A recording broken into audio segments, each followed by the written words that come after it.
Alors, de la même manière qu'on vient de voir le lancement de la consultation, là, je vais vous faire une information, on va dire, assez rapide en ce qui concerne la dématérialisation des procédures, qui est quelque chose qui est très important pour, on va dire, les instances au niveau de l'État. On va vers quelque chose de plus moderne pour coller aux desiderata de l'Union européenne.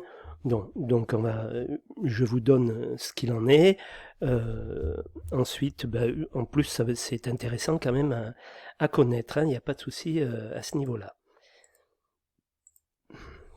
Donc avec la réforme du droit de la commande publique, une dématérialisation complète des procédures de passation des marchés publics est en place, ainsi que le déploiement d'une démarche open data.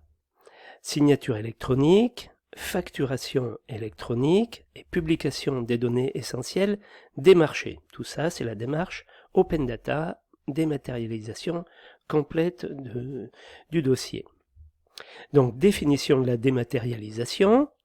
La dématérialisation est avant tout une technique. Il s'agit de moyens électroniques pour des opérations de traitement, d'échange et de stockage d'informations et de données, à laquelle il est reconnu une valeur juridique. Si les conditions du Code civil sur la garantie de l'identification de l'auteur et sur l'intégrité des données sont respectées. Elle est envisageable entre autres pour la mise en œuvre des règles de l'achat public, dans les cadres fournis par les directives européennes et le Code de la commande publique.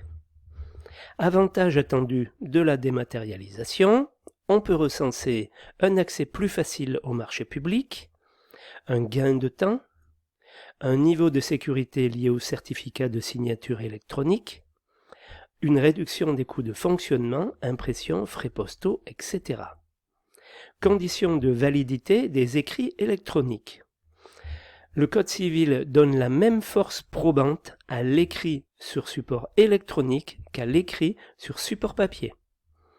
En outre, l'écrit sous forme électronique est admis en preuve au même titre que l'écrit sur support papier si la personne dont il émane est dûment identifiée et que des garanties d'intégrité dans son établissement et sa conservation sont apportées lorsqu'on a fait les papiers et lorsqu'on a fait les documents, j'allais dire, sous forme électronique.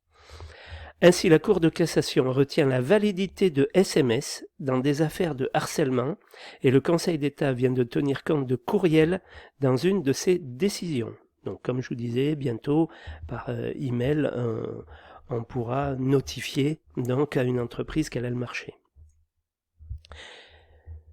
Enfin, la signature électronique consiste en l'usage d'un procédé fiable d'identification, la signature électronique, la liant à l'acte auquel elle s'attache. Ça nécessite la création d'un dispositif assurant l'identité du signataire et garantissant l'intégrité de l'acte. Ces fonctions sont assurées par des certificats de signature électronique délivrés par des prestataires de services. Alors, procédure d'achat public dématérialisée. Les différentes étapes d'une procédure d'achat public peuvent faire l'objet d'une dématérialisation, bien sûr. La publicité, la saisie et l'envoi de l'avis de marché sur le site du joug est la règle. L'acheteur doit publier l'avis sur son profil acheteur ou profil d'acheteur. Il s'agit d'un espace dédié sur un site internet qui permet les fonctionnalités de publicité, retrait du DCE et réponse dématérialisée sur le site de l'acheteur public ou sur un espace distinct loué à un hébergeur.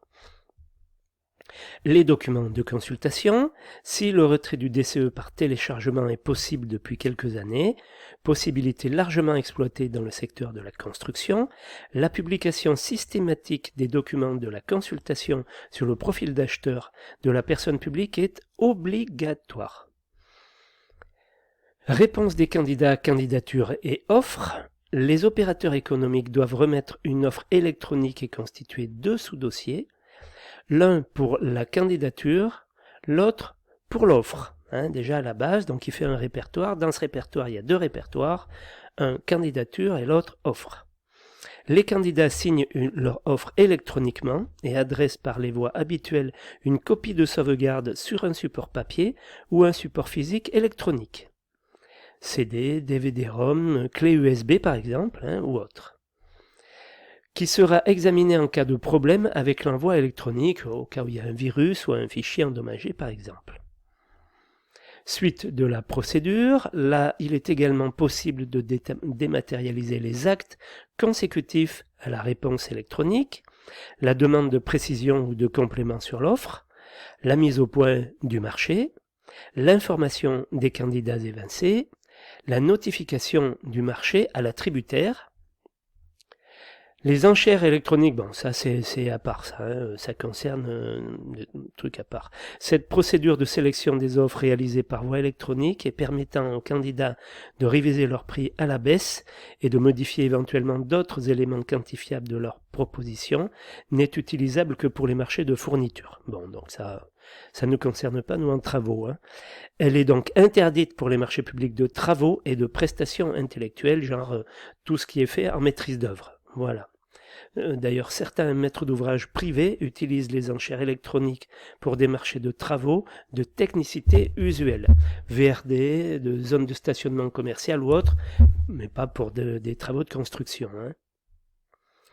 Donc, exécution des marchés. Le CCAG Travaux prévoit que les notifications des décisions et informations du représentant du pouvoir adjudicateur au titulaire peuvent valablement se faire par échange dématérialisé ou sur support électronique, toujours les mêmes, dans des conditions à définir dans le CCAP. Certaines communications, ordres de service, comptes rendus de réunion, peuvent en effet s'envisager par courriel. Autre utilisation, les entreprises peuvent utiliser leur certificat de signature électronique pour d'autres téléservices, comme déclaration et règlement de la TVA, déclaration et règlement de cotisation sociale, envoi de factures dématérialisées, signature électronique de contrats, de baux, de bons de commande ou autres, accès sécurisé à des comptes bancaires. Mesure en ce qui concerne le CCAG des marchés privés, la norme 03001 intègre les développements du numérique, avec la possibilité que les communications et les notifications, y compris les factures, soient effectuées par des moyens de communication électronique. Voilà,